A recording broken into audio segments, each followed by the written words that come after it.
இலங்கைக்கு எதிரான முதல் டெஸ்டின் இரண்டாவது நாள் ஆட்டத்திலேயே மொத்த மேட்சையும் முடித்துவிட்ட இந்திய அணி வெறும் 23 ரன்களில் இலங்கை அணியை வீழ்த்தி இந்தியா அபார உலக சாதனை.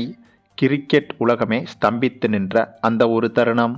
அதாவது இந்தியா இலங்கை அணிகளுக்கான கிரிக்கெட் தொடர் என்பது தற்போது இலங்கை நாட்டில் வைத்து நடைபெற்று வருகிறது. அதுவும் T20 தொடர், ஒருநாள் தொடர் என சமீபத்தில்தான் இத்தகைய தொடர்கள் முடிவடைந்திருந்தது. இப்போது டெஸ்ட் தொடர் நடைபெற்று வருகிறது. இந்த டெஸ்ட் தொடரை பொறுத்தவரையில் இந்த இரு அணிகளுக்குமே மிக முக்கிய தொடராகும். ஏனென்றால் தற்போது நடைபெற்று வரும் இந்த இரு அணிகளுக்கான டெஸ்ட் போட்டிகளில் 2 டெஸ்ட் போட்டிகள் கொண்ட தொடர் நடைபெற்று வருகிறது. இந்த 2 டெஸ்ட் போட்டிகளிலும் வெற்றி பெறும் அணிக்கு டெஸ்ட் உலகக்கோப்பைக்கான புள்ளிப்பட்டியலில் முதல் 2 இடத்திற்கான வாய்ப்பு என்பது கிட்டத்தட்ட உறுதியாகிவிடும். ஆகவே அந்த ஒரு காரணத்தால் இந்த 2 டெஸ்ட் போட்டிகளிலும் வெற்றி பெறுவதற்கு இந்த இரு அணிகளுமே கடுமையாக போராடும்.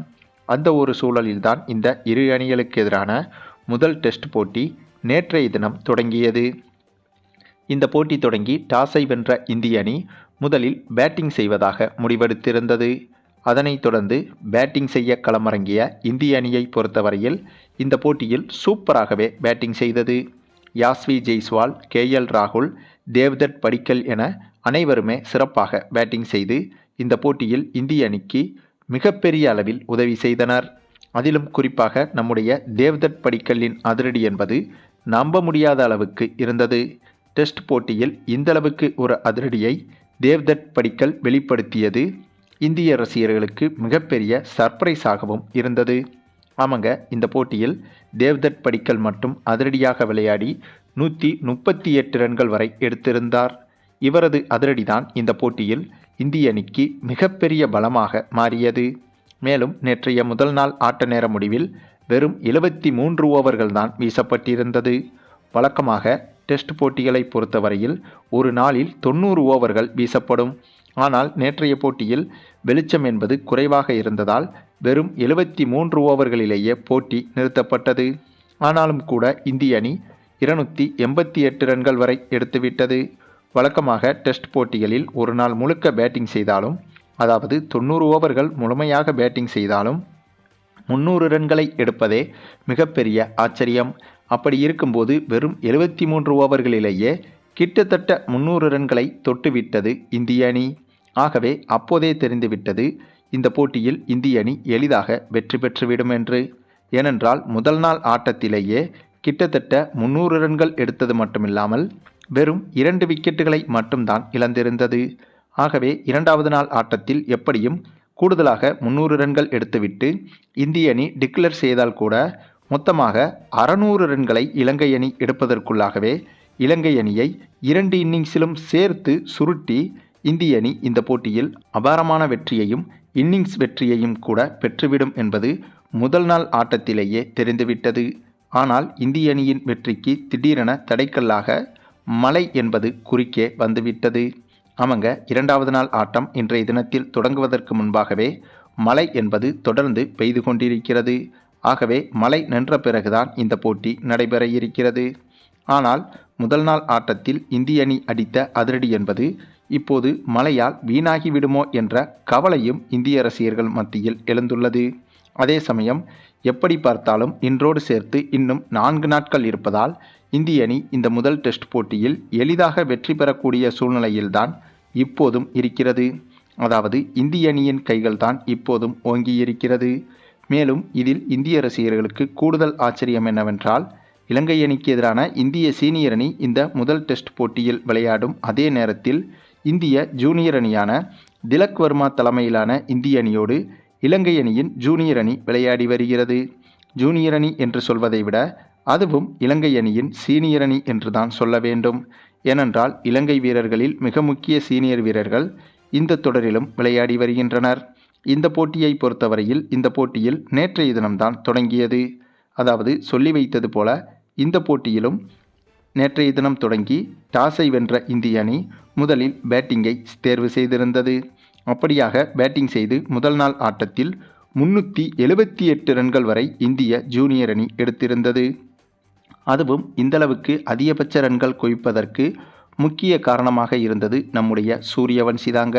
இவர்தான் சூப்பராக விளையாடி வெறும் 79 பந்துகளிலேயே 200 ரன்கள் வரை எடுத்து இந்திய அணிக்கு ஒன் மேன் ஆர்மியாக ரன்களை குவித்து கொடுத்தார். சரியாக 79 பந்தில் 200 ரன்களை எடுத்த இவர் 83 பந்தில் 204 ரன்கள் எடுத்து விக்கெட்டை இழந்திருந்தார்.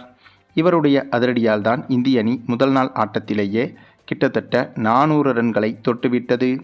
பின்னர் இரண்டாவது நாள் ஆட்டமான இன்றைய நாள் ஆட்டத்தில் இந்திய அணி 422 ரன்கள் எடுத்திருந்த போது திடீரென டிக்ளர் செய்வதாக அறிவித்தது.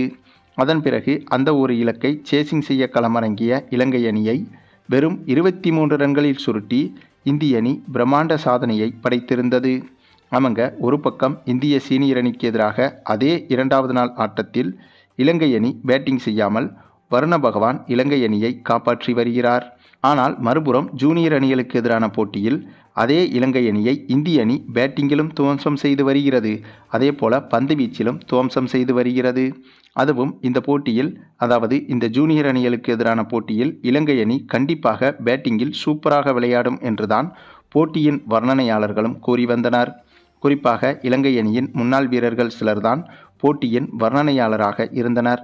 ஆகவே அவர்கள் இந்த போட்டியில் இலங்கை அணி மீது அதிக நம்பிக்கை வைத்திருந்தனர். முதல் நாள் ஆட்டத்திலேயே இந்திய அணி பேட்டிங் செய்து கிட்டத்தட்ட 400 ரன்கள் வரை குவித்து மிகப்பெரிய ரன் குவிப்பை செய்திருந்தது. ஆகவே இந்திய அணியே அந்தளவுக்கு பேட்டிங் செய்யும் போது சொந்த மைதானம் என்ற அட்வான்டேஜ் இருக்கும் இலங்கை அணி கண்டிப்பாக இரண்டாவது நாள் ஆட்டத்தில் குறைந்தபட்சம் 300 ரன்களையாவது எடுத்துவிடும் என்றுதான் பேசப்பட்டது. ஆனால் இந்திய அணியின் பந்து வீச்சோ இந்திய அணியின் பேட்டிங்கை விட இந்த போட்டியில் பல மடங்கு ஸ்ட்ராங்காக இருந்தது. அதனால்தான் இலங்கை அணியை வெறும் 23 ரன்களில் ஆல் அவுட் செய்திருக்கிறது இந்திய அணி. அதுவும் டெஸ்ட் போட்டியில். வழக்கமாக டெஸ்ட் போட்டிகள் என்றாலே பேட்ஸ்மேன்களின் விக்கெட்டை இழக்க வைப்பது என்பது மிகவும் கடினம். அப்படி இருக்கும்போது டெஸ்ட் போட்டியிலேயே வெறும் 23 ரன்களில் ஒரு அணியை ஆல் அவுட் செய்வது என்பது அவ்வளவு எளிதான காரியமும் கிடையாது.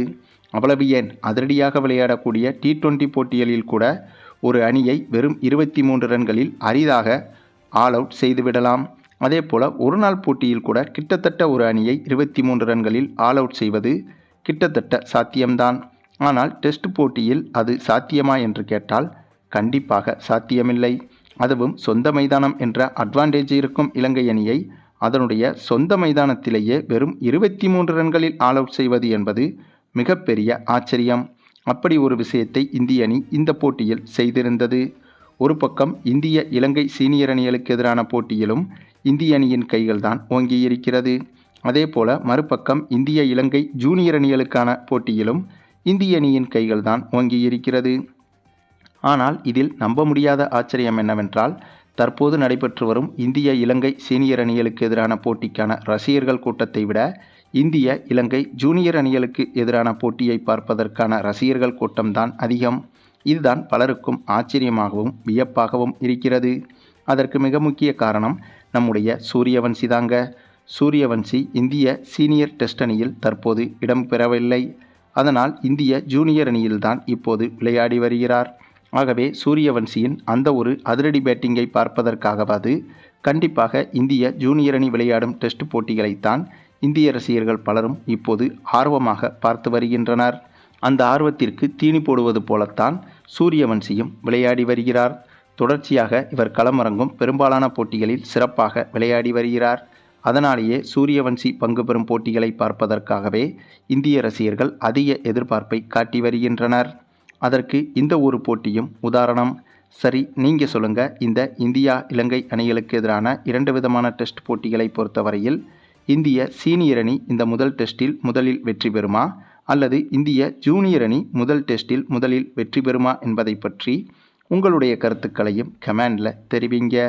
மேலும் இந்த வீடியோ பிடிச்சிருந்தா லைக் பண்ணுங்கள், மற்ற அனைவருக்கும் ஷேர் பண்ணுங்கள், மறக்காமல் நம்ம சேனலை சப்ஸ்கிரைப் பண்ணுங்கள்.